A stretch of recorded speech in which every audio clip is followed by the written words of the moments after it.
kaya bang magpagana ng aircon ng solar? Paano? Solar ang magsusupply doon sa mga appliances mo. Nakahook siya doon sa after the meter. Ma-meet lang natin yung mga requirement. Basta na-size up, natapatan ng maayos yung kilowatt hour. Kasi ang paniwala ng marami, ay hindi, pambumbilya lang yung solar eh.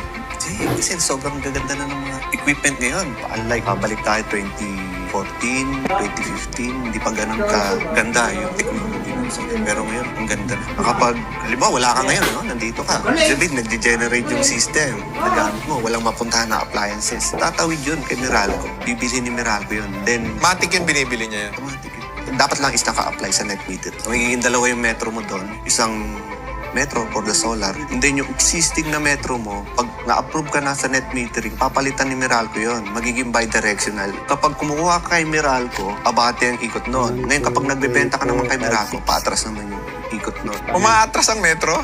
At the end of the month, pagbabanggain yun. Halimbawa is, natapatan nung export mo yung gamit mo sa gabi, zero talaga. May utang pa sa'yo si Meralco. Ngayon Hindi naman. Hindi na nangyayari yan. Nagkaroon sila ng memo na halimbawa isumobra ng gusto yung ano mo doon. Hindi ka na pwedeng mag-negative. Zero ka lang.